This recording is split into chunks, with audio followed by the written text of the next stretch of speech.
It is 5:30 p.m. and I will call to order the November 18, 2019 meeting of the MISD Board of Trustees. Thanks everyone for coming.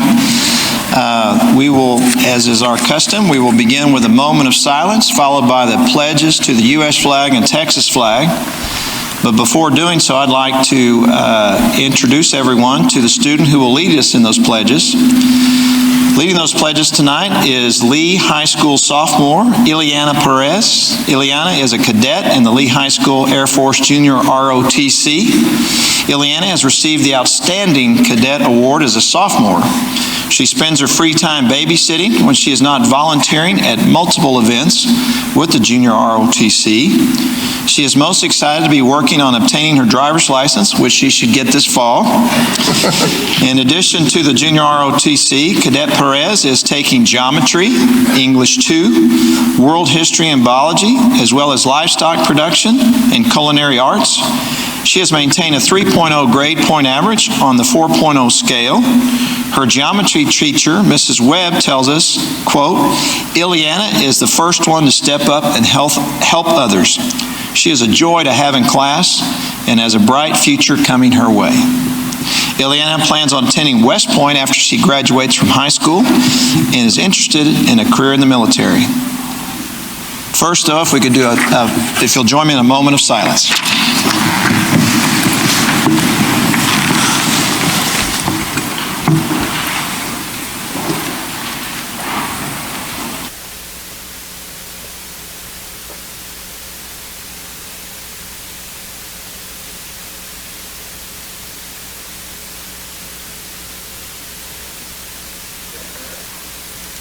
Please join me in the Pledge of Allegiance.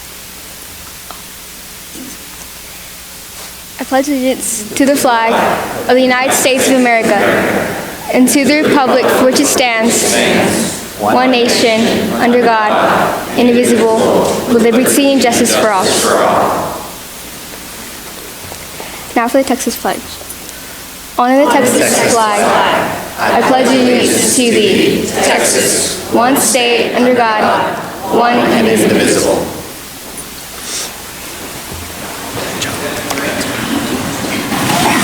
Thank you, Cadet Perez. We wish you the very best in your career and your scholastic career. Thank you. All right.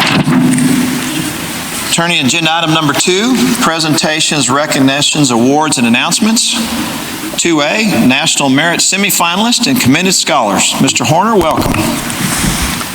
Thank you, board members, President Davis, Superintendent Riddick. We're excited to take this time and appreciate your time in recognizing these very top students. We're very proud of them, and you'll see why here in just a moment. I'd like to introduce Ms. Judy Bridges, Director of Advanced Academic Services.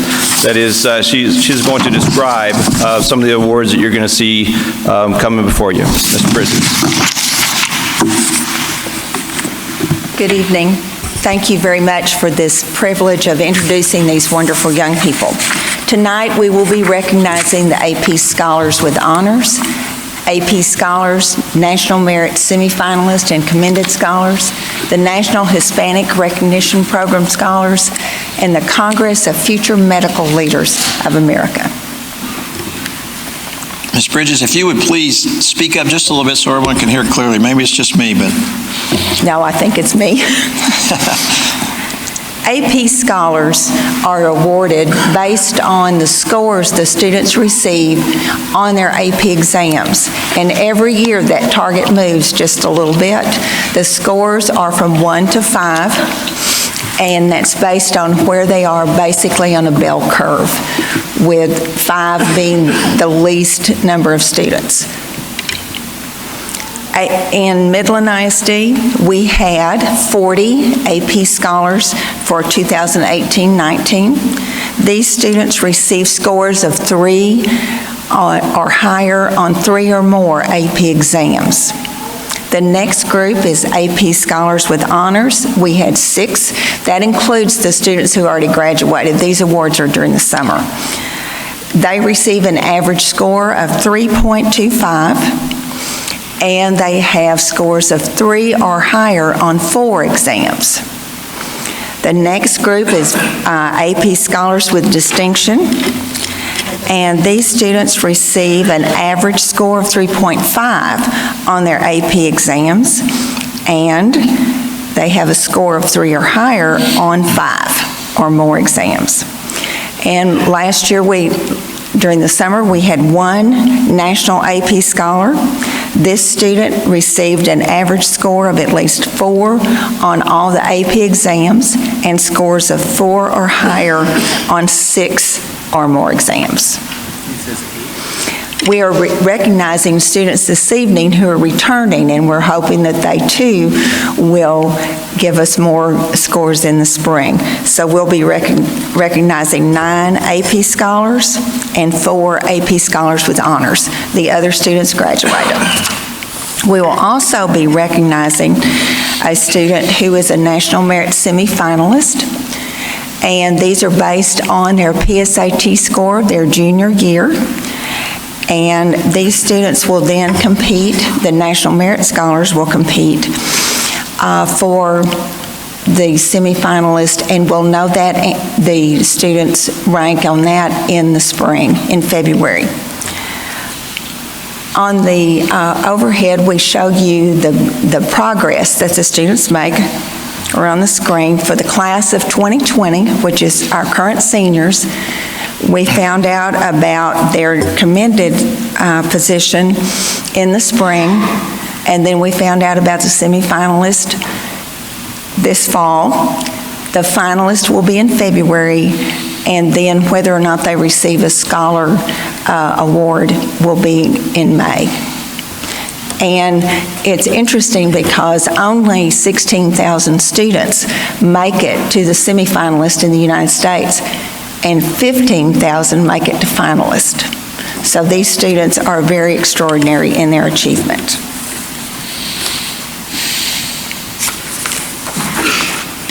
For Midland ISD this year, we had 2 National Merit Commended Scholars that we're recognizing this evening, and 1 National Merit semifinalist. And we, as I said before, we will know about the semifinalist in February, or the finalist in February. The finalists are selected on multiple criteria other than their scores. That they look at their academic record. They have to have a verifying score on another SAT, and this year they can use an ACT score that matches their PSAT, a written recommendation from the schools, and information about their leadership, and an essay. There are 3 types of awards from the National Merit Foundation. The first is the National Merit Scholar itself, and it's a $2,500 scholarship. Along with those, however, multiple universities and other foundations and groups award extra funds for those. Many of these students will receive a full ride to the university of their choice, but the National Merit Scholarship is $2,500. And in relation to that, the National Hispanic Recognition Program is a partnership between the College Board and Scholarship America, and that is awarded to national merit scores on the PSAT that are in line with the indexes for the other awards, and they also have to have a GPA of 3.5 or higher on a 4-point scale. And the last award is the Congress of Future Medical Leaders of America Award of Excellence. And the students are invited to come to the national conference for future physicians and medical scientists. They are then given some experiences during that week where they actually are in surgeries and they meet with Nobel Prize winners and so forth. And at the end of that, they receive a leadership award. These students have accomplished a great deal in a short period of time, and it's my pleasure to introduce to you Renee Aldrin, the principal of Early College High School, to recognize the students from her campus.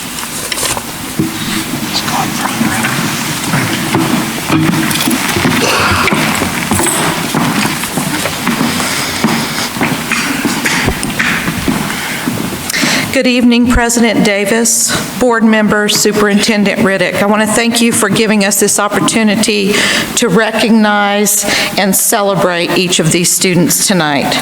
Our first student, Emily Fernandez, is a National Hispanic Scholar. She is the daughter of Israel and Elizabeth Fernandez.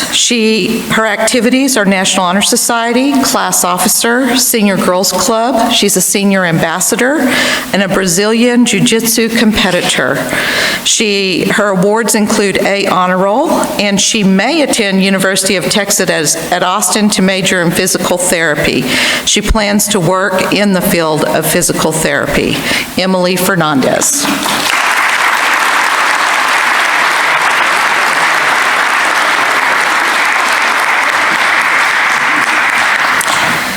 Our next student is Jamie Gomez. She is also a National Hispanic Scholar.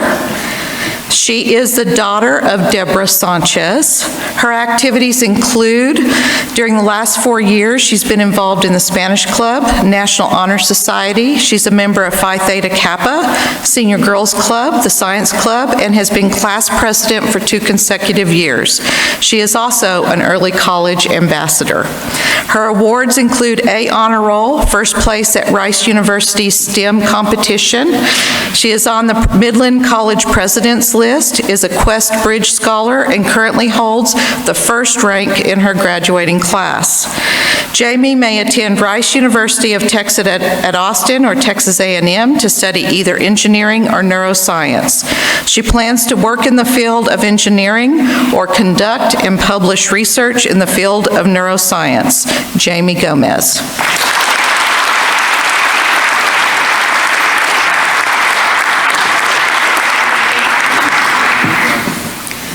Our next student is Jennifer Guadalupe Valtierra, and she is a National Hispanic Scholar.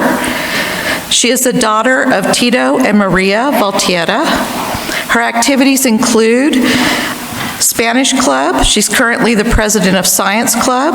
She's in the National Honor Society, Senior Girls, and Phi Theta Kappa. Awards: Jennifer has received the Perfect Attendance Award, A Honor Roll, and is on the President's List at Midland College. Jennifer plans on attending Texas A&M University to pursue a bachelor's degree in forensic and investigative science with a science emphasis. She plans on working in the field of forensic as a forensic pathologist. Jennifer Guadalupe Valtierra.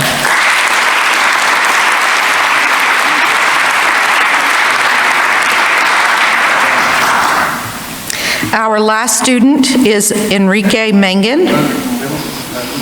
He is a National Hispanic Scholar and also a National Merit Commended Scholar. He is the son of Yomar Mangan and Michael Mangan. His activities include part of the COM Select Team Swimming Program, where he practiced close to 16 hours a week and participated in various swim meets across Texas. And at school, he was a part of National Honor Society, Phi Theta Kappa, and Spanish Club. His awards include Honor Roll for all 4 years, commended by the National Merit Scholarship Program, First Place Speech, and First Place Graphic Design at Rice Tapia Camp. He may attend Texas Tech University, University of Texas Dallas, or Rice University and major in biochemistry. He plans to work in the field of medicine as a doctor with a residency in radiology. Enrique Mangan.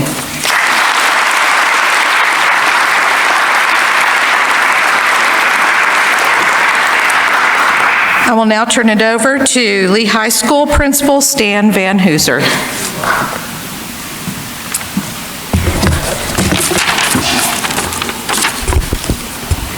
Board President, Mr. Davis, board members, and Superintendent, Mr. Riddick, thank you for allowing us this opportunity to recognize some of our deserving students. We have National Merit students, we have National Hispanic Recognition Program students, we have AP Scholars of different types, and 1 special recognition. And I'll begin with the special recognition. Isabella Olivas. She's the daughter of Norma Whitsitt. She's planning to attend the University of North Texas and study pre-med. She's in the band. She's a member of the National Honor Society, and she received the Congress of Future Medical Leaders Award of Excellence this summer. Isabella Olivas.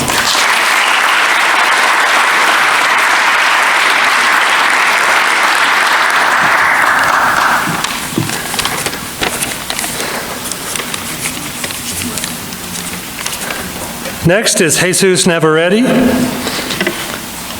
Jesus is the son of Rick and Veronica Navarrete. He's planning to attend Texas A&M University and study medicine.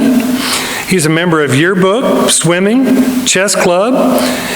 He's an academic letterman, the Speedo sectional qualifier, National Hispanic Honor Society member, athletic letterman, and he is a National Hispanic Recognition Program recipient. Jesus Navarrete.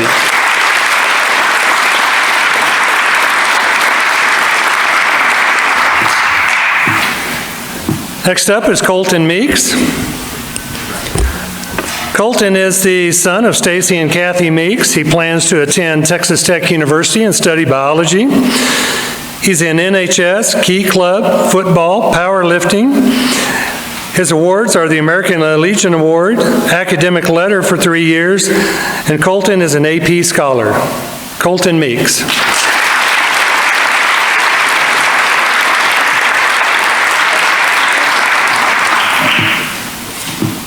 Next up is Ying Su, or Ashley. She's the daughter of Hong Su and Quan Yin. She plans to attend UT Austin, study computer science. She is a vice president of BPA. She's in DELAS. She's in the Rebel Writers Club. She's on the yearbook committee. She's part of the academic decathlon. She's an academic letterman, and she is an AP scholar. Ashley Sue.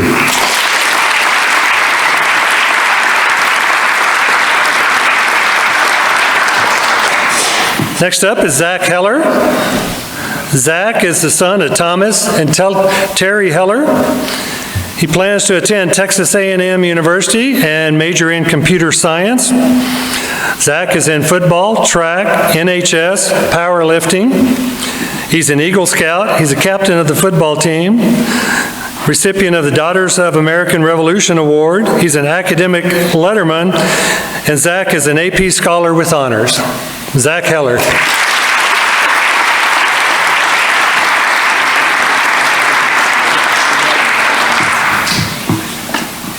Next up is Philip J. Wallace, PJ. He's the son of Philip and Stacy Wallace. He plans to attend Baylor University and study computer science. He's the NHS parliamentarian. He's an academic letterman. He's won the AP Physics Award, UIL Computer Science Award, and he is an AP Scholar with honors. PJ Wallace.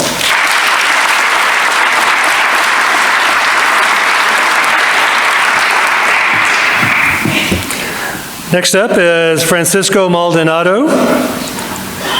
He's the son of Francisco and Susan Maldonado. He plans to attend UT Austin, major in philosophy. He plays football, orchestra. He's on the National Honor Society. He's an academic letterman. He's a National Hispanic Recognition Program recipient, and he's also an AP scholar. Francisco Paco Maldonado.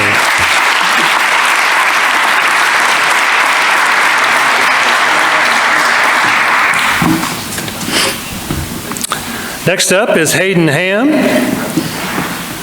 He's the son of Alexis and Christy Ham. Hayden plans to attend the University of Texas, study business. He's the student council treasurer, the NHS treasurer, the Key Club treasurer. Everybody trusts him with his money. He's a 3-year academic letterman. He is a National Hispanic Recognition Program recipient. He is an AP Scholar with honors, and he is a National Merit semifinalist.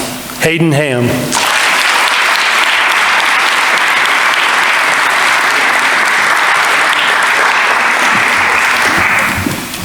And now Dr. Sparacello will come up and present the Midland High students.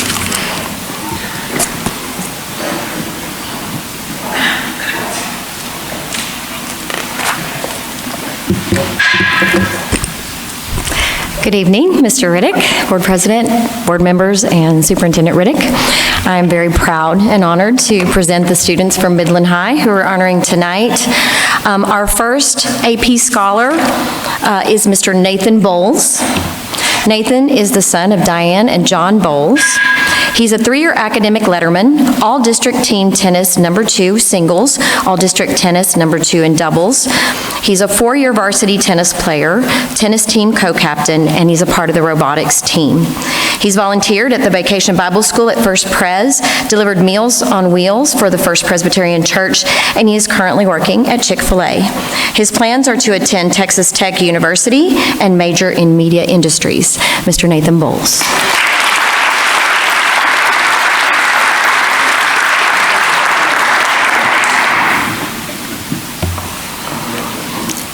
Our next AP Scholar is Miss Sarah Fillick. Sarah is the daughter of Corey and Elena Fillick. She is an academic letterman. She has presented in our theater productions, Varsity Singers, and Legend Caroliers.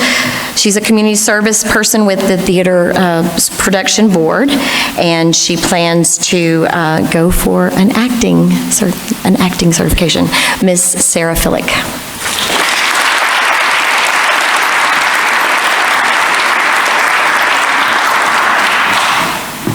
Our next AP Scholar is Miss Lindley Hobbs. She is the daughter of Jay and Ruth Hobbs. She's an academic letterman. She is a part of our symphony orchestra for 3 years and also a part of the robotics team problem solving. She is a part of both orchestra and robotics. She has participated in Keep Midland Beautiful, and she plans to attend the University of Texas and study biochemistry and pharmaceutical science. Miss Lindley Hobbs.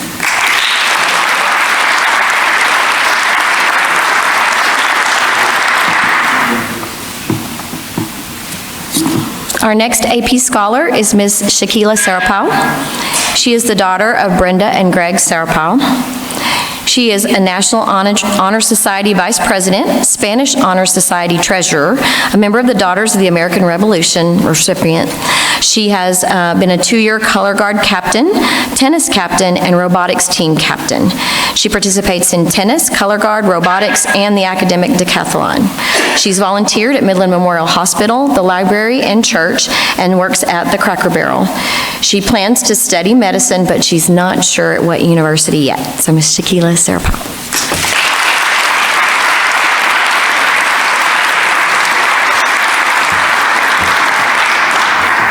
Not present this evening is Mr. Carlos Zapata, who is our National Hispanic Recognition Program recipient. And that is all for Midland High. Thank you.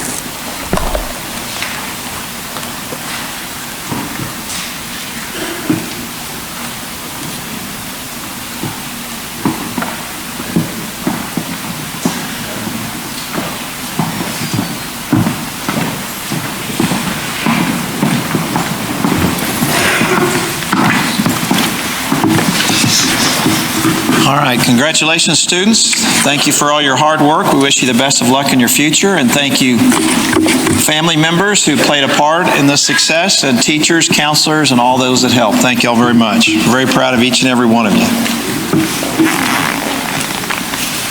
All right, we'll give a minute for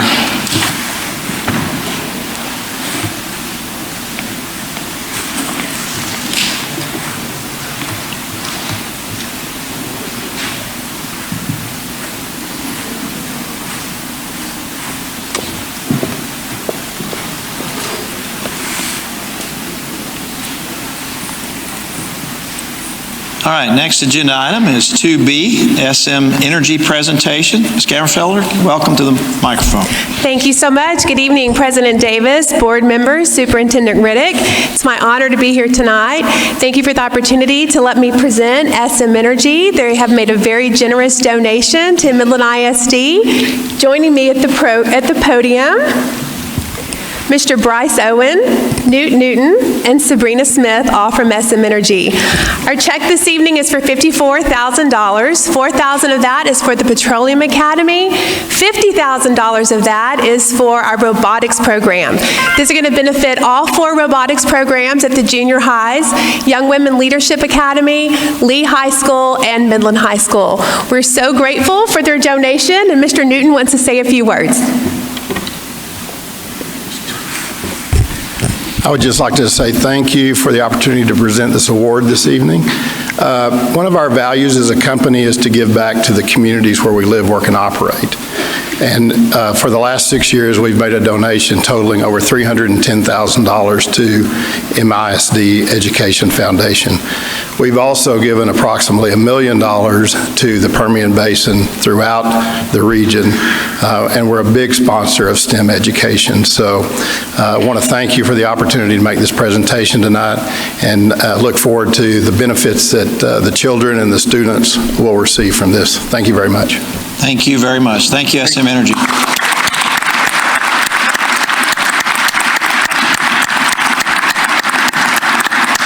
Mr. Davis also joining us tonight. We have a lot of teachers and students who are here, and so I'm going to invite them to go out in the foyer and take a picture with the folks from SM Energy. But if you'll stand up, if you're some of our robotics students who are here tonight, they're here in their support.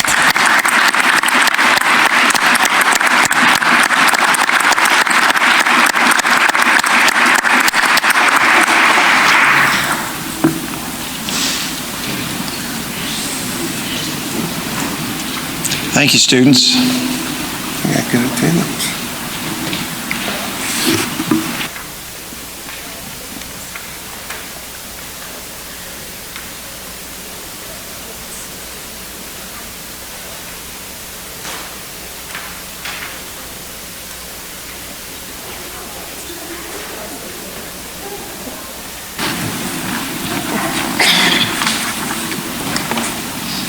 All right, agenda item 2C, Heroes for Kids. Mr. Riddick.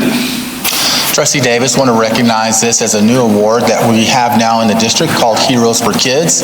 It's an award to recognize a community member who has gone above and beyond in their scope and role in supporting our district and the work that we do for students. It'll be an award that individuals throughout our community can recognize an applicant that we would bring before the board and recognize as a hero for kids. New award, want to let everybody know that it is coming out. All right, thank you. All right, now next is our agenda item number 3, our public forum. We have 4 speakers signed up to address the board this evening. First, Ashley Mendoza, representing Young Women's Leadership Academy. Topic, thank you from Young Women's Leadership Academy. Ms. Mendoza, welcome. Good evening, Superintendent Reddick, President Davis, and members of the board. My name is Ashley Mendoza. My peers and I attend YWLA.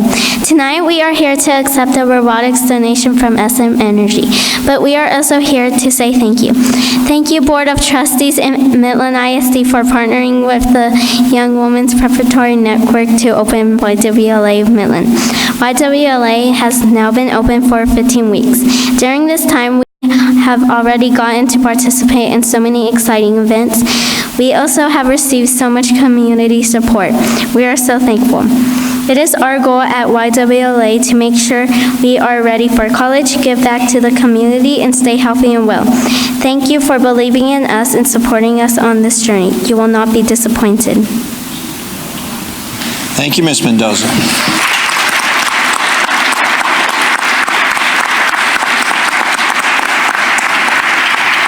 All right, next up is Matthew Johns, representing himself, and the topic is the bond. Mr. Johns, welcome.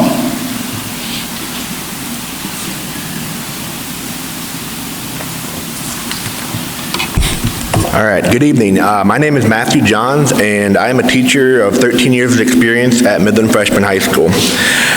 First, I would like to extend my praise and apologies. I would like to thank Christine Foreman, Mr. Davis, and other public officials for your courage, grace, and positivity throughout the bond process. People talk about healing and bridging the divisions caused by this election, but talk is cheap, and none of them have offered any apologies to one person in particular, and that person is Mrs. Alba, who I do not know, but she is the principal at Santa Rita. I would like to extend my sincerest apologies to Mrs. Alba. You are slandered and disparaged for encouraging people to vote by the likes of the MRT and certain community members with an axe to grind against MISD and the bond. As a social studies teacher, I appreciate your effort to encourage people to vote. It is a privilege that too many take for granted. Please do not let them discourage you from doing so again. As for being told that teachers are too intimidated and afraid to speak, people assert that selective and incomplete survey results from a community member indicate that MISD has a cultural problem from the top down, and that teachers are afraid and incapable of speaking for themselves and against MISD and its policies. I do not need anyone to speak for me and my colleague, as we are capable of speaking for ourselves. We are education professionals, we have degrees, certification, and experience, and most importantly, the relationship with our students to know what is best for them. I watched and listened as teachers spoke and posted about their experiences that pushed them to support the bond. I was disappointed as people would shout them down and accuse them of being MISD lackeys. I would like to think that teachers are the most qualified people to speak about the issues stemming from overcrowding, outdated facilities, outdated technology, and poor configuration. I do not always agree with the board members or the superintendent. I have my reservations about the privatization of public education via idea schools and charter schools as well. But I do not doubt y'all's sincerity in trying to make decisions for the best interest of children. Why I ended up supporting the bond is I have watched at Midland Freshman as our student population has outgrown our current campus. I watch every day as we waste time with transporting children to and from Midland High to our campus due to a configuration issue of being isolated and separate from the high school that we are a part of. That is something that should have been addressed in the bond for 2012. Now we, the middle and high school, are in dire need and even further away from solutions we needed over 7 years ago. And finally, to the supporters of the Better Bond for Midland, the no vote succeeded and our democratic principles prevailed again. Congratulations and good luck. A no vote from the community sends a clear signal to many of us teachers that you do not believe that we are qualified to support and understand a facilities bond, and that our students do not deserve the very best. I have seen more damage done to teacher culture and morale by the failure of the bond than the alleged top-down problems from within. Many claim this bond was not geared correctly towards academic outcomes, teacher shortages, and teacher retention. I'm here to tell them that they are wrong. Teacher shortages are a nationwide problem. However, new facilities and reconfigurations help to reduce overcrowded classes, which in turn do help improve our academic. New updated and safe facilities help recruit new and experienced teachers due to the high-quality schools and support from a community, thus reducing overcrowding even further. It also helps retention by making teachers want to stay at MISD by giving them what they need and to help alleviate all of these problems. You will not be able to truly fix the teacher shortages until facilities are updated. In summation, Better Bond for Midland, you'd better be willing to put in the work, compromise, and produce quality solutions. You have already cost us taxpayers more money with a further delay. You own this next effort. The ball is in your court, and the teachers and students of MISD are depending on your action. Failing to deliver on your pledge is unacceptable and intolerable for us teachers and the students of MISD. Thank you for your time.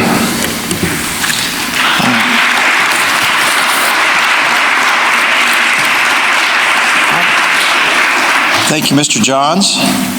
Next up, Heather Reed, representing herself, topic bond.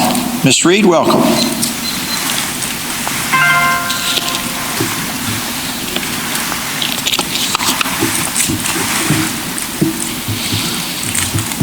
Board members and Mr. Riddick, I did vote no for the bond because I refuse to grant access to millions of dollars to a bond that refuses to acknowledge the deeper problems that MISD has rather than a change of scenery. I have 2 children that are in the MISD system and 1 graduated last year. I know that those of us that voted no have been referred to as uninformed and uninvolved. That is not true. I have spent the last 3 years cleaning the Midland High Field House Wednesdays and Sundays, spending my own time and money on cleaning supplies so players could have a clean facility to shower in after practice and games.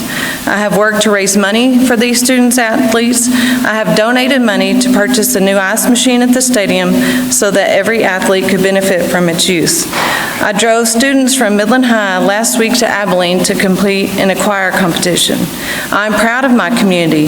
I am, however, exhausted by the climate of the district, your neglect of the ability to address the real issues within the district.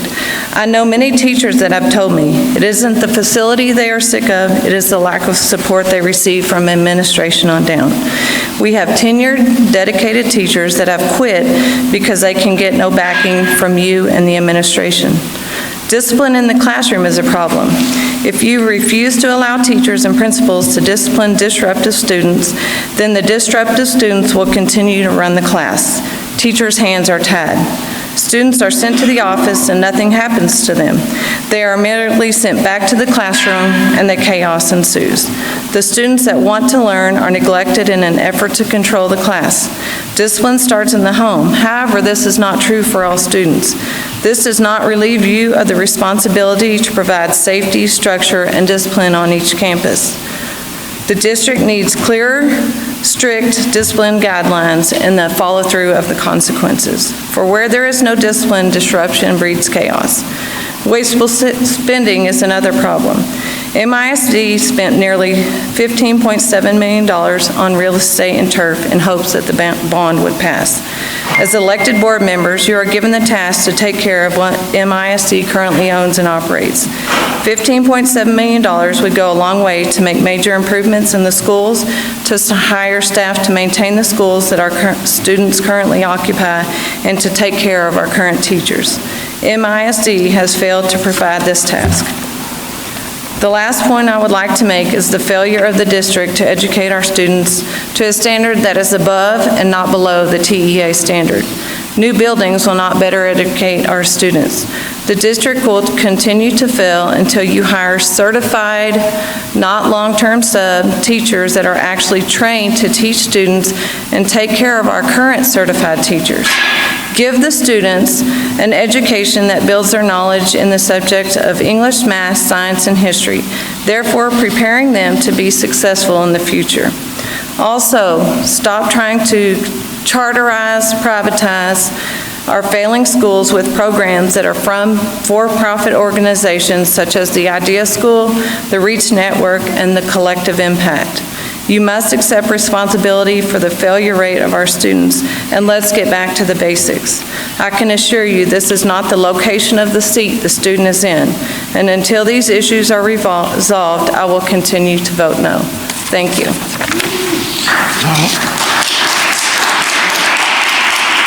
All right, Ms. Reed, thank you.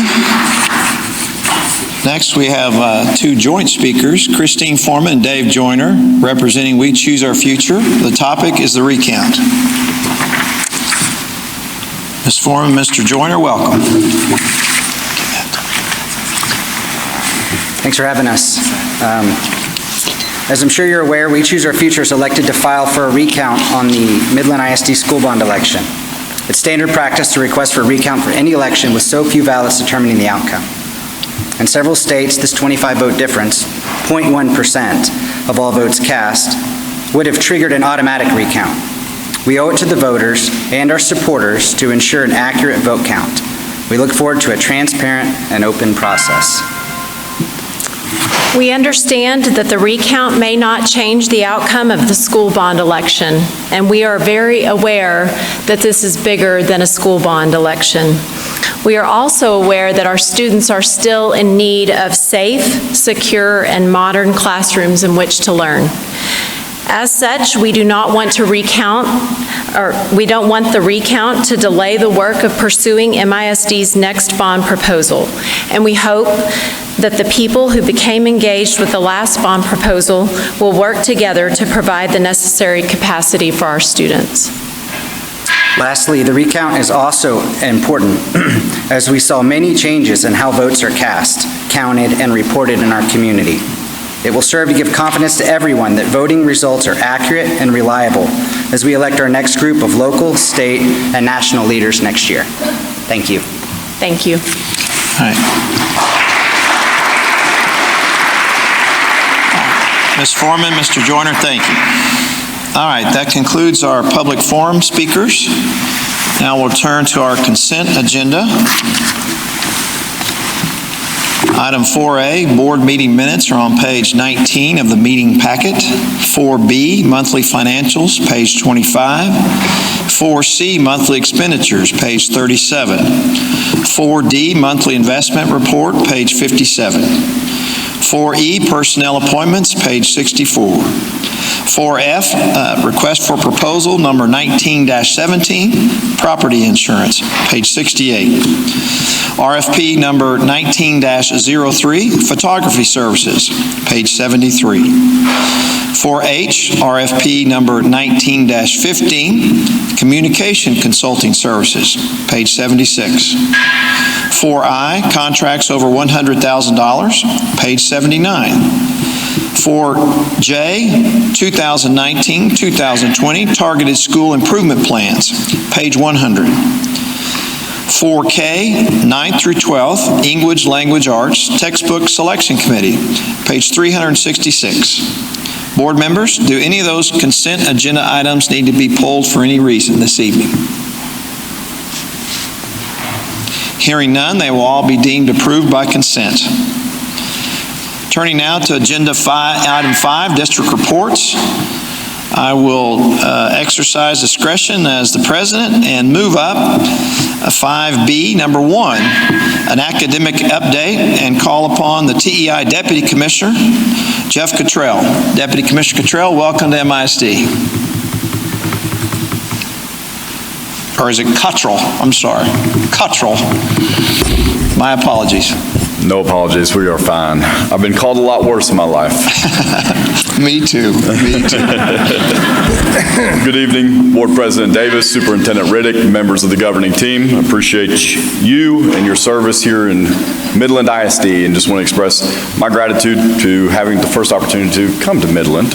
And so it's a pleasure to visit you this evening and kind of just discuss a few things, one of which is we want to just commend you and your work in governing as you are an inaugural member of the Lone Star Governance Cohort and operating with a standard and a framework of seeking to improve student outcomes through adjusting adult behaviors. And so we're very encouraged by your work on that front. And so my next and really the purpose for my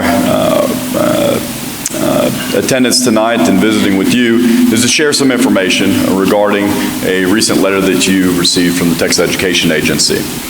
You received a letter earlier this month that detailed that the Commissioner of Education has ordered a campus closure for what is Travis Elementary, and that comes as a result of 5 consecutive years of underperformance.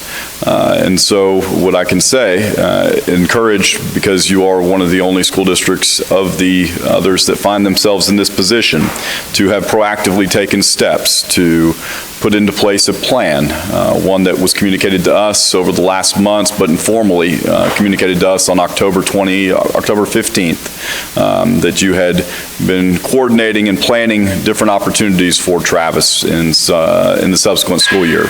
And so we were encouraged by that, and so that is what prompted the Commissioner to actually issue a campus closure for Travis Elementary, as opposed to issuing the enforcement of a board of managers. And so he's encouraged by your work, and so I greet you tonight on his behalf and share that. He is pleased with the work that you're doing. And so what we have in that letter, it was detailed that there would be an appointment of a conservator. The appointment of a conservator is simply a formality, in these types of situations. When we enter into these places where there is a campus closure, when there is an enforcement letter that is issued, an individual would kind of monitor that process. And so what I can share with you is that process and the assignment of a conservator will be very light touch, as we have received communication that you're well on your way to closing that campus and ensuring that that partnership is all but executed and facilitated in a successful way that serves students in a better fashion at Travis Elementary. So with that said, I'll just pause and say, do you have any questions for me regarding the communication that we issued to you earlier this month? And if so, I'd be welcome to take any of your questions.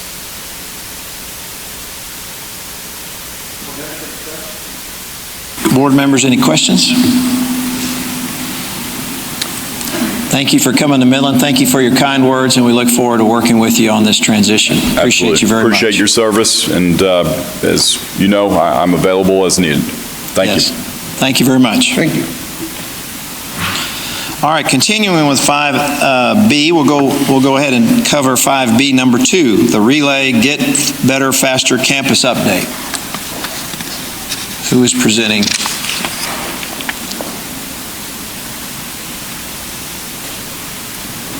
We have our Executive Director, Nancy Parker, and team members with Relay, Graduate School of Education, principals, and Mr. Horner. Ms. Parker, welcome. Team members, welcome. Thank you. Good evening, President Davis, Board of Trustees, and Superintendent Mr. Riddick. This September, Ms. Rivera briefed the board on our work with Relay and how we were implementing data-driven practices in our district. Well, today we've invited 4 of our principals to come and share that work with you. All right. Okay. Thank you. Good evening. I am Paul Hidalgo, and I am the campus principal of Alamo Junior High. After our training in June, we prepared on opening our school and using an opening school playbook. We focused on improving routines and procedures for the whole school in hope that we'd have the biggest leverage and impact on our campus culture. In August, we trained our staff on these important routines and procedures, and during the first 6 weeks period, we used the IFV, the instructional focus visits, to help coach up these routines and also procedures. So the benefits, what are the benefits and why are the benefits occurring?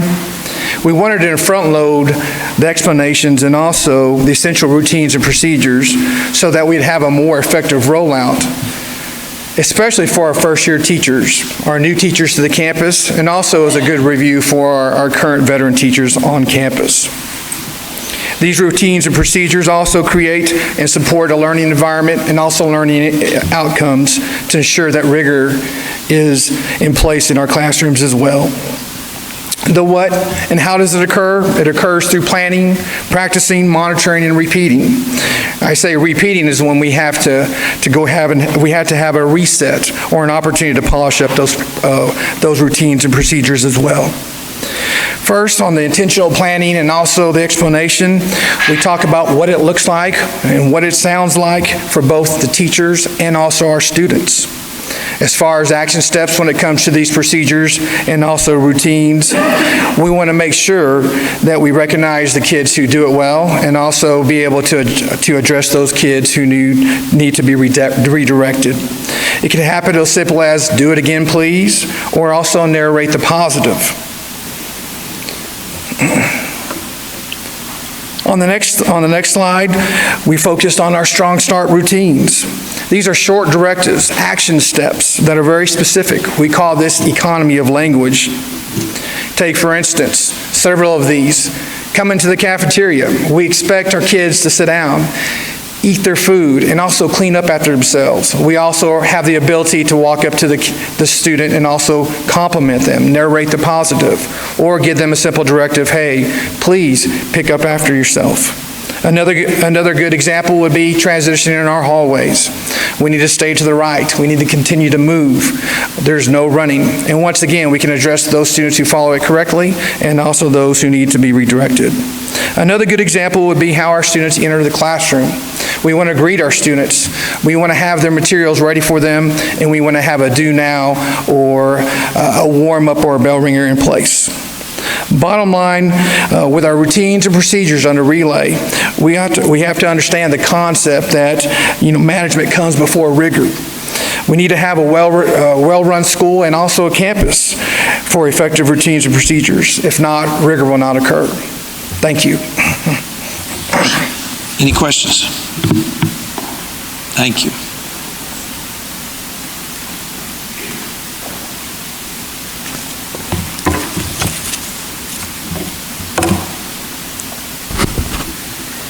Good evening. I am Aaron Fong, principal at Bush Elementary. Once a campus-wide Strong Start has been established for moment-by-moment routines and procedures before school, in the hallways, during meals, and after school, strong management of culture in the classrooms is pivotal for ensuring an environment where learning can happen. That classroom culture is established through 6 adult behaviors that are coached and monitored for implementation while intervening at any point of error. They are strong voice. Teachers are coached to command the attention of their audience when speaking. This is not about the volume of an instructor's voice, rather the practice of squaring up front and center, speaking from a formal register, and setting the expectation that action stops and all eyes track the speaker when instruction is happening. Economy of language. Teachers are coached to keep instruction simple and to the point, cutting away the unimportant and maximizing time for student work and practice.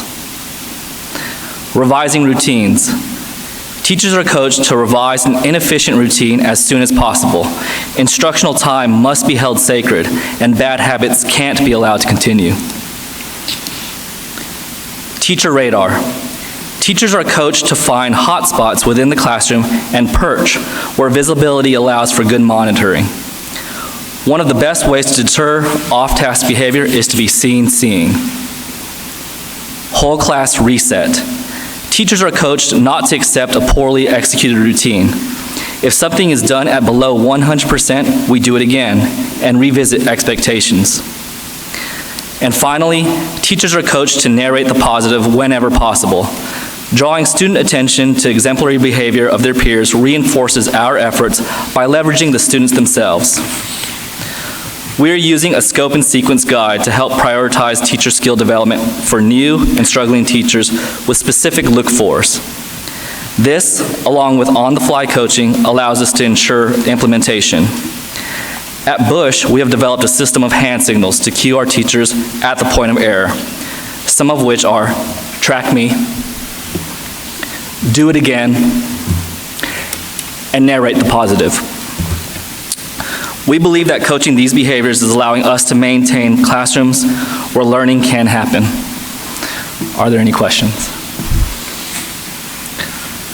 Thank you. I'll now turn the podium over to Ms. Torres.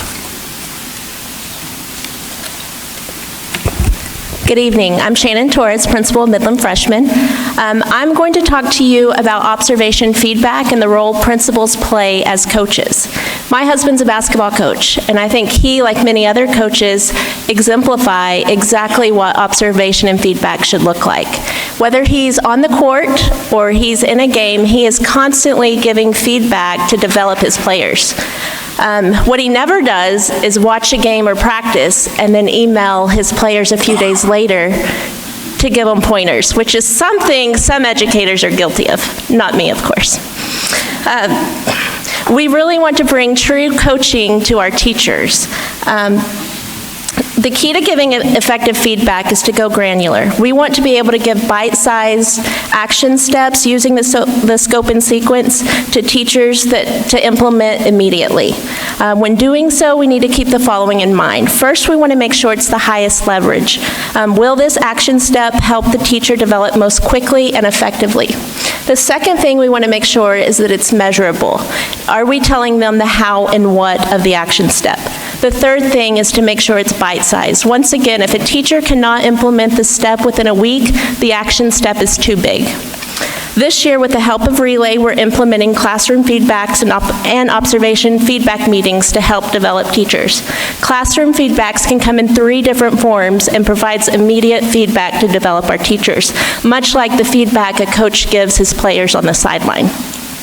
The first one is silent signals. Mr. Fong mentioned this. It's predetermined signals that we have to cue our teachers to do certain actions.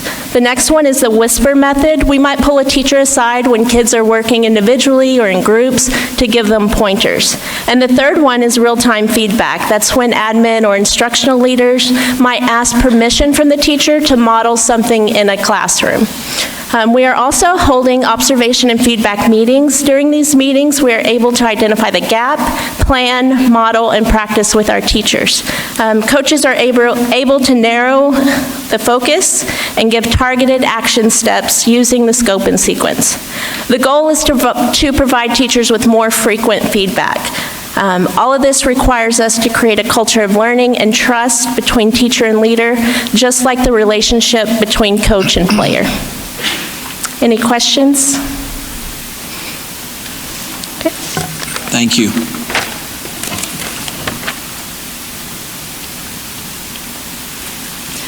Good evening. I'm Lisa LeClaire. I'm the principal of Jones Elementary. We all know that planning has power if it is done correctly. We have incorporated DDI, or data-driven instruction, work into the work conducted through our PLCs. Interim assessments, or checkpoints, tell us where we're at on our journey towards student achievement and how to stay the course. Weekly data meetings take this one step further. It gets us there faster. In our learning at Relay Graduate School of Education, we are focused on learning and practicing with a protocol that allows teachers and leaders to see the greatest gap in student understanding on high-leverage tasks so that teachers can focus on the reteach efforts of what students really need rather than what they already know. Using student work such as common formative assessments and exit tickets aligned to district checkpoints and to STAR has given us the ability to narrow our focus on finding and addressing gaps in learning. For example, in this vertical math meeting, we focused on standard 4.4H, which is a fourth grade math standard involving 1- and 2-step problems using multiplication and division and interpreting remainders.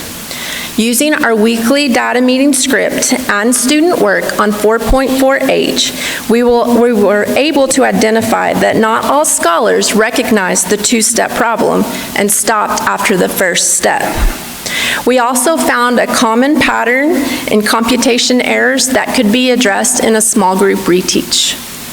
Using the DDI, or data-driven instruction protocol, in PLC has improved our practice by narrowing our focus to identify gaps in learning and addressing it before the checkpoint and certainly before STAR. Are there any questions?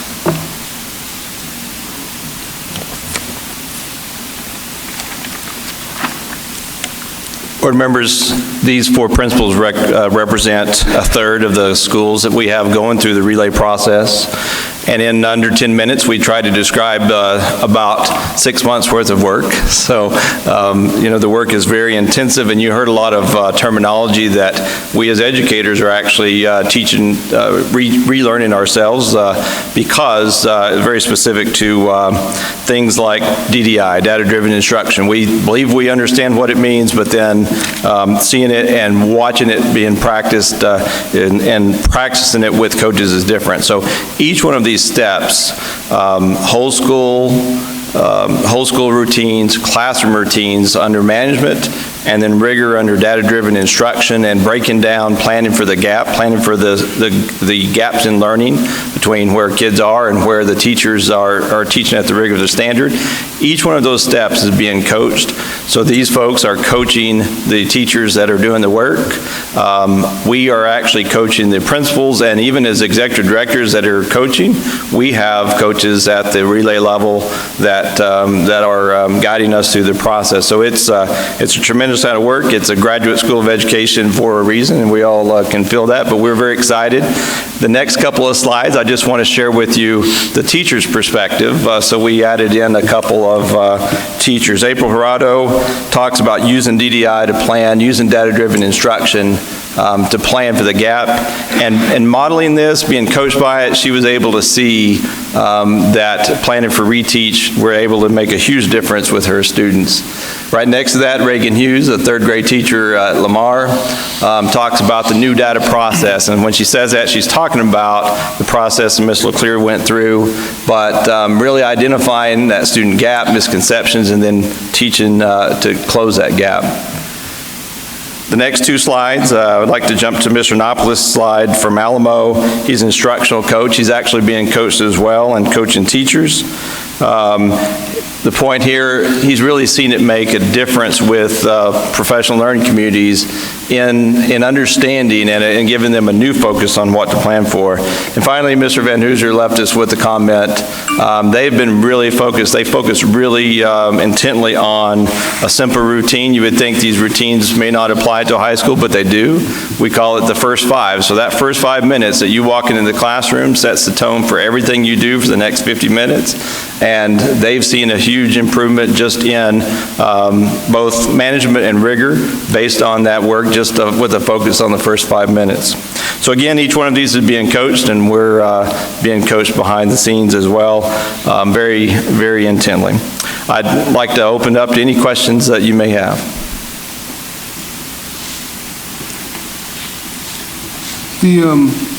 Is this an enhancement to the POC process? Is this what it is? I'm sorry, Mr. Marquez, would you repeat that? An enhancement to? Is this an enhancement to the POC process? Yes, sir. I'm so glad you asked that question. So this blends 100% with all of our work with professional learning communities.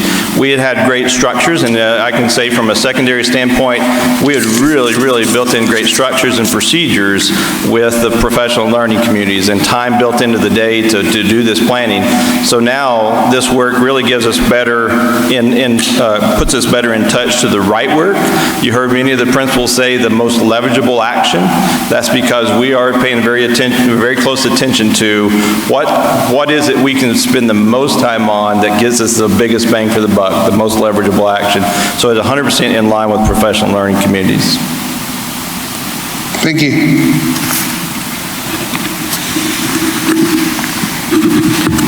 Mr. Davis, I would conclude just one thing.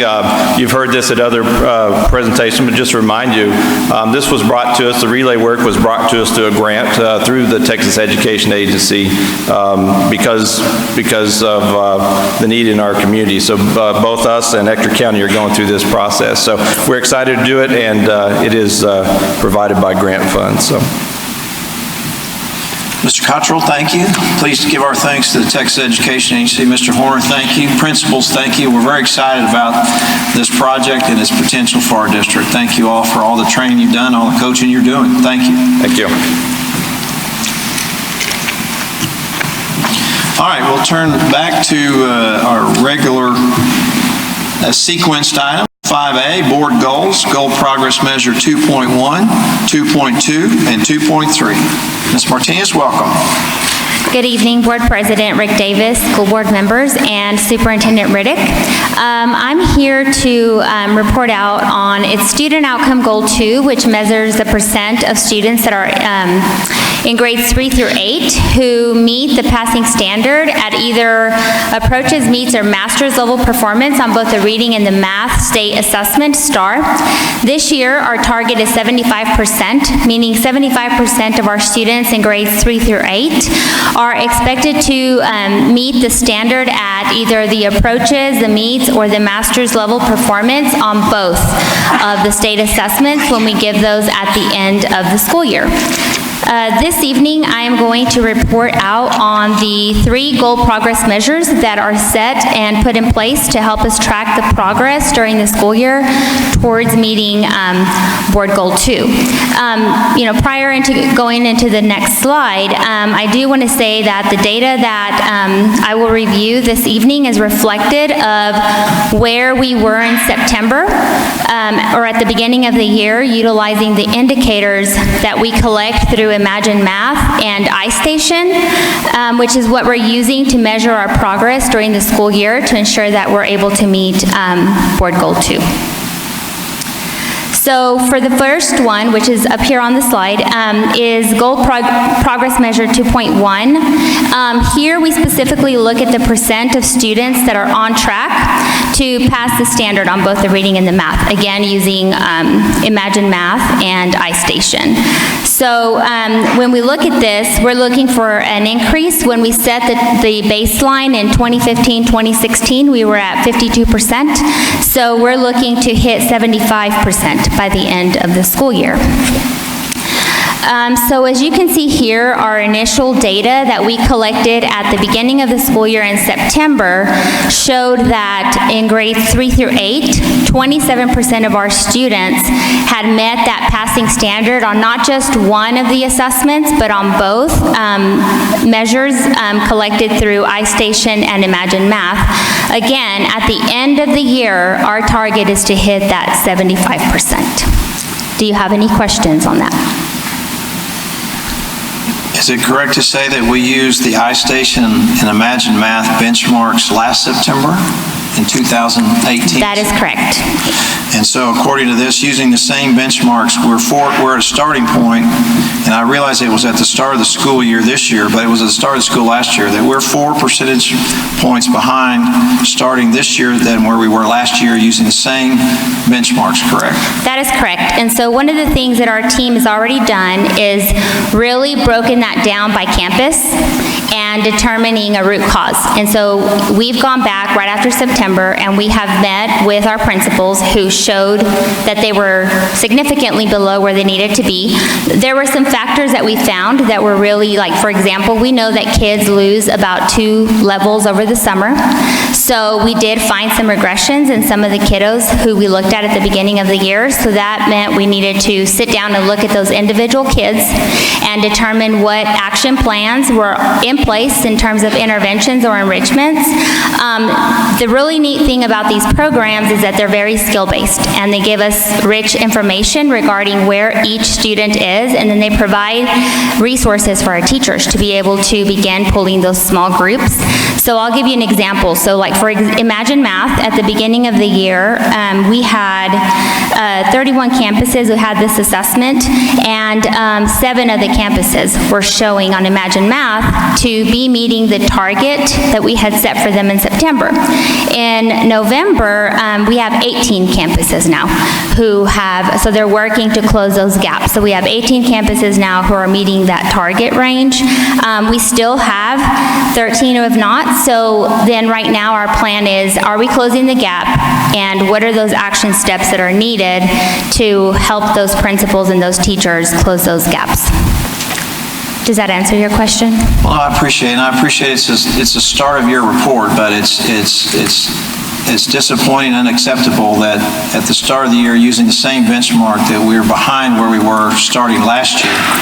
I hope that we can make better progress for the remainder of this year than we made last year, but it is very unsettling that we didn't start ahead of where we were last year. That's what we want to see, obviously, on these trends.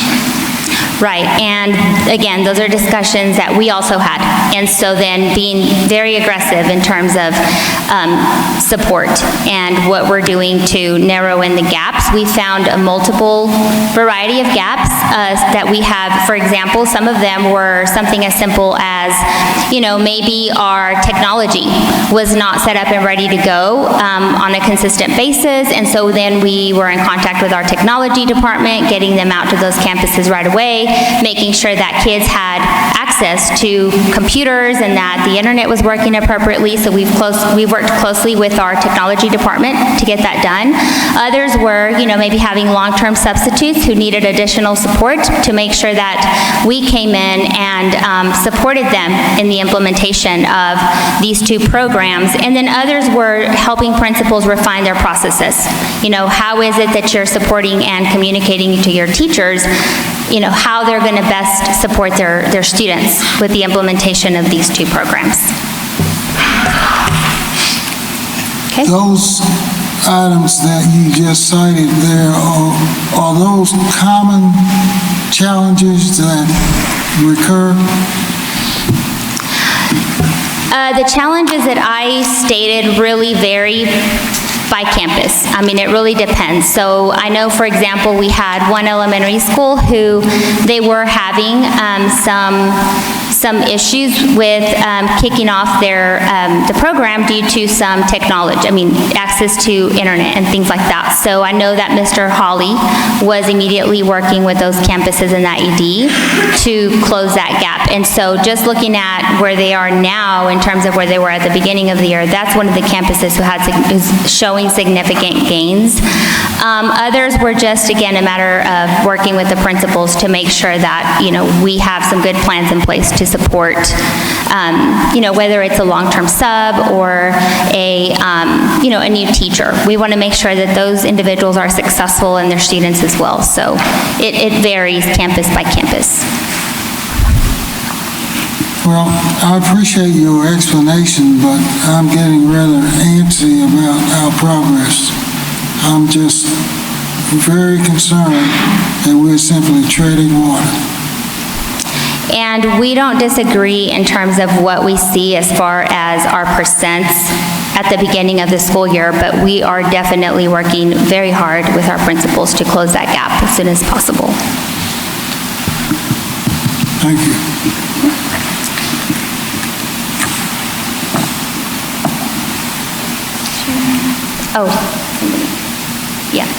Okay, so for goal progress measure 2.2, this is where we're looking specifically at our economically disadvantaged students only, and the percent of them that are on track to meet the passing standard on both reading and math using, again, iStation and Imagine Math. So what we're looking is that there's an increase from the 39% baseline that we set in the 2015-2016 school year to the 70% that we are aiming at hitting by the end of the 2019-2020 school year. So as you can see on this one, based on the data that we've collected at the beginning of the school year, again, in September for our economically disadvantaged students, we are showing that 20% of our students in September, economically disadvantaged students, had met the standard that we had set for them on both iStation and Imagine Math. The end-of-year target for our economically disadvantaged students is 70%. Any questions on that one? Question I should have asked earlier to make clear, the reason why both this slide and the prior slide doesn't show the starting point for the 17-18 school year and end of 16 is because we used a different benchmark, correct? We used that the is correct. Release. We used the released state assessment at that time. And so last year was our first time to utilize Imagine Math. Well, this is better in that for our economically disadvantaged students, we didn't start behind where we were last year, but it's still unacceptable because we only started the same as we did last year. And we want to see improvement each and every year, improvement over improvement. Absolutely. So again, I recognize this is a starting number, not the ending number, but we hope you can make that everyone can make greater progress so that our end of the year number will be far better than it was end of the year last year at the same starting point. Yes, absolutely. So was there an increase in students in this particular category at the beginning of our year? The amount of students we received, there was an increase in students.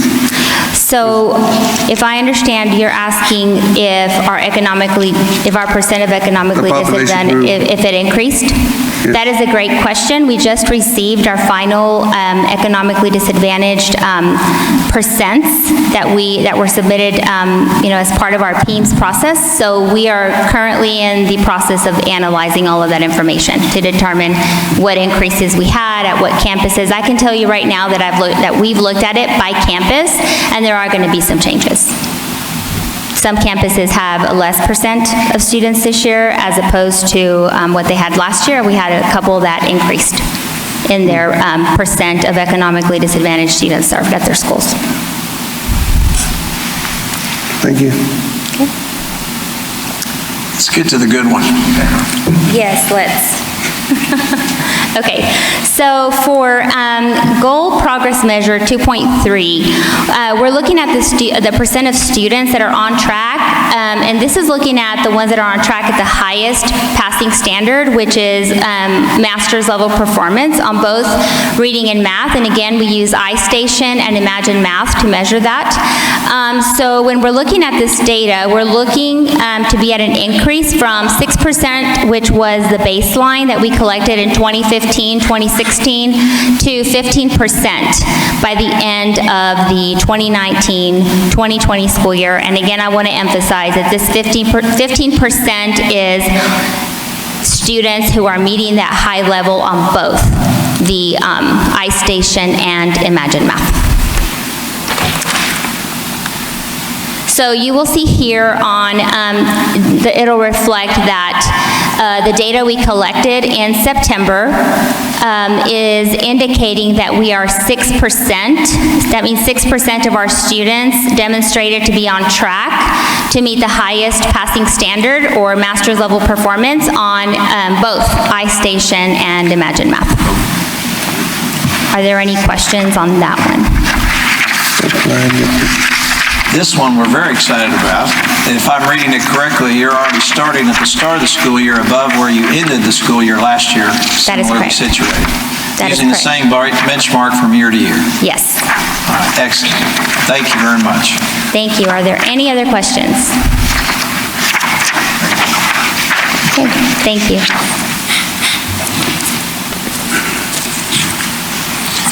All right, we've already covered District Report 5B previously. Next is the Innovation Update. Ms. Kale, welcome. Thank you, President Davis, trustees, Superintendent Riddick. Just a few things I want to go over this evening on the work that we're doing. Upcoming site visits, we have some teams traveling within the next month to observe best practices, and we hope to bring back, we don't hope, we will be bringing back those learnings for implementation. And another exciting component are site visits we've actually had to Midland and have coming to Midland. Young Women's Leadership has had site visits from key communicators, from Leadership Midland, and from a representative for TEA, Safal Learning Partners, and then Aldine ISD will be coming in January to visit our district to share in best practices, so we're excited about that. Apply Midland, we've talked to you about the unified enrollment system that we were working on. I want to change your vocabulary now because we're creating a twofold purpose system with this that should be an informational component and a common application system that we will now refer to as Apply Midland. That would be the website URL, and that's what we will try to call it from now on so that we don't confuse application with enrollment process. So with this, we will have a school finder, and with the school finder, parents will be able to go online and they will be able to see everything they can find out about their school, from demographics to programs to grade levels, all the way to performance, both state and local performance. And then the school choice application for our choice schools will be a part of this, where a parent can go in there and choose which choice school they want to attend and go through the application process, and then the wait list will be designed from those applications. In the future, we also see that it will be serving our transfers as well as our high school academies, and then the future is unlimited at that point with what we can do about it. Mrs. Ware will be here in December to share with you a demonstration of that online tool. School quality reviews, these are a part of our continuous improvement on the academic front, and we started today with a third-party evaluator to come in for 2 weeks to work on our campuses with our campus leadership teams to look at leadership, instructional practices, perceptions from students, parents, and teachers through focus groups, and they will use this to create a continuous improvement model as we continue to find ways to improve our student learning and support improved student outcomes. And then finally, student-based budgeting. This is led by former Spring Branch ISD Superintendent Duncan Klusman, and this is a pilot project that we are involved in thanks to the Texas Education Agency in conjunction with Beaumont ISD. And this will help us inform our systems toward targeting expenditures all the way down to a student level through a coordinated effort between human capital, finance, and the transformation department. Do you have any questions about any of those? So the upcoming site visits, I mean, so these are individuals coming to our district. Yes. And how did they find to come here? In other words, I mean, did they just stumble upon us, or? Part of it's through the System of Great Schools work and word of mouth. A lot of it's what y'all have done with Lone Star Governments, and some of it's through the work that we're involved in with the Innovation Office and just the work that Darla's done with finance. A lot of venues. Well, TEA speaks about us a lot. And the reason I'm asking that is, obviously I know that, but our public doesn't always know that Midland's actually doing great things, that we're moving education forward here. So, that's the kind of stuff I'd like to see printed, because people are interested in Midland, and everyone here at MISD is doing great work to move the bar forward. So thank you for your efforts there, and thanks to all the people that are coming to see us. That we hope to continue to improve and hopefully shine a light and be an example for other districts. Thank you. Thank you. Dr. Kell, let me ask a question, just so I understand this Apply Midland and the unified enrollment. So we've got choice schools that we've set up now, and we're running 5 of those or 6 of those. For instance, let's take Fasken, and Fasken's got growth coming in that area. What efforts does the school district take to make sure that we're not transferring kids in there that are taking seats from the neighborhood, or how do we monitor what's going on with the neighborhood children? One of the things that we will be doing with the school finder is we should be able to go on and see where the areas are we have across the district where we have seats available and where we do not. And then we'll also have better data to inform us of where the actual seats are, which seats are not taken, and who those seats actually belong to, whether they're neighborhood or transfers in. Maybe this is unfair to ask you on the spot, but are all of our schools at somewhat near their occupancy as far as elementaries, or do we see, like, I know Great House has got a lot of growth right there, but are the schools down the west side of the city, what kind of occupancy do they have there? I would have to defer that question. We can get that data from Mr. Rigg, and if he has any of that to share, we can go down that way. But speaking to the question beforehand, Jim McCall, who is our Executive Director for Student Services, has put into the process what that transfer window looks like. So when parents go to the Apply Midland for that transfer, there should be some schools, or there will be some schools that are already grayed out that you cannot transfer to, knowing that every year those schools are at or near capacity, so that we do save seats for neighborhood kiddos. So we know that Fasken, Yarborough, and Great House are 3 of those schools that we need to reserve space for neighborhood kids who move in, and not allow transfers to move into those campuses, so that we can help the principal in navigating that avenue. So those are some elements that will be available to us through this process as opposed to a paper process. On capacity, not every campus, I would tell you, is at capacity. I would tell you Bush Elementary should be at and over capacity, knowing the work that is occurring there. But Mr. Riggin, if you can share, if you have what capacity numbers look like. Some capacity at some of our West Side schools, specifically Henderson and Jones, have capacity available to us. Can't hear you. and we do have a little bit of capacity, I believe, at Bush also. That will be something we'll continue to look at, and it may be required that we consider some boundary issues in the future to address moving some of our student population from city area to city area to utilize that total capacity at those schools, yes. What's the capacity at Tommy Franks, and how will that affect neighborhood kids who were removed from that campus a few years back? Will we have neighborhood kids coming back to that campus? Mr. Fuller, did I hear your question correctly? Are you asking if we have capacity at Franks? And I believe, yes, we do have some capacity at Franks with the expectation that capacity be filled with that program growth there. So part of the criteria when we move kids out of Franks and place them into De Zavala and Milam was that was going to be their next home location and their home campus. And Franks was now going to be serving a different element, which was the 349 corridor, in essence, families that help relieve Baskin. At this point in time, those kids do have a campus and a home, which is DZ, as referred to De Zavala and Milam. Principals are navigating that work with those individuals when the decision was made in order to close Crockett. Very different in the decision that we're doing with Travis in regards to closing that campus. We want to keep that campus open to neighborhood kids so they can stay in their building.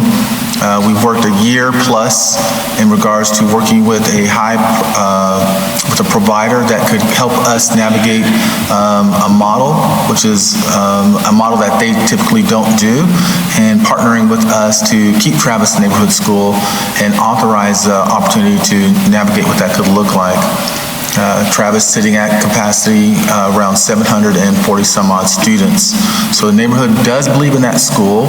We did not want to disperse all those students like we did with Crockett and keep them in place. Otherwise, we would have to close that campus and reshape it in a very different way.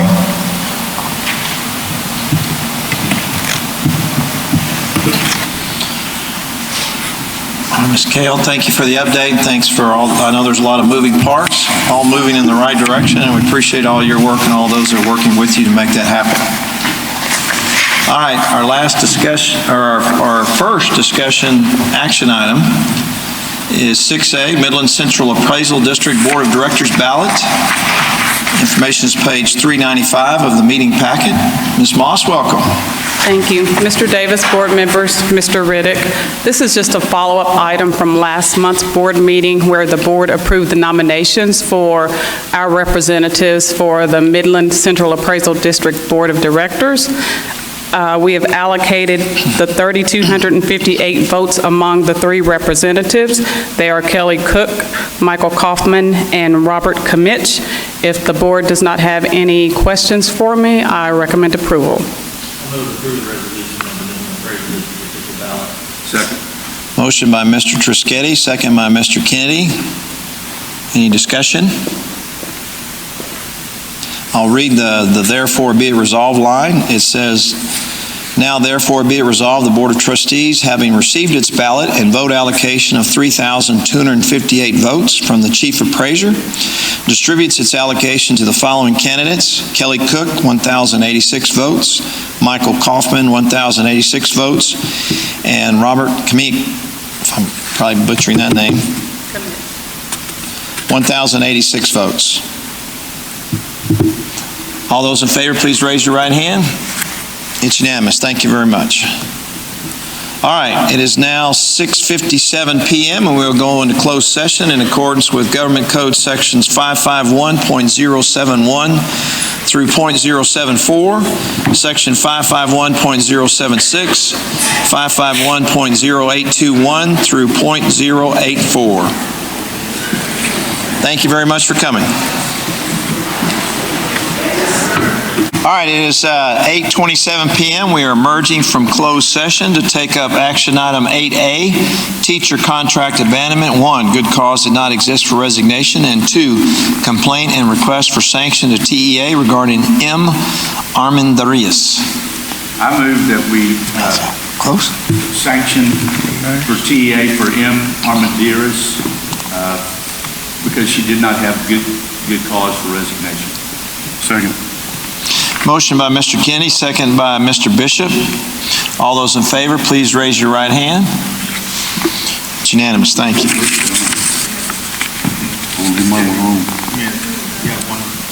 Oh, it was 6-4 with Mr. Trischetti not present for the moment.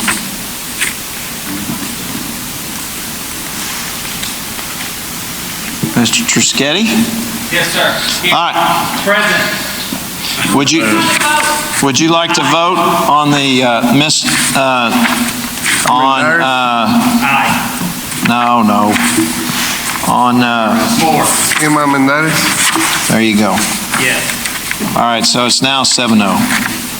All right, and then 8B, teacher contract abandonment. 1, good cause did not exist for resignation, and 2, complaint and request for sanction to TEA regarding K. Schwartlick. So moved. Second. Motion by Mr. Murray, second by Mr. Marquez. All those in favor, please raise your right hand. It's unanimous. Thank you. All right, it's 8:29 PM and we are adjourned. Thank you very much. Chief, will you get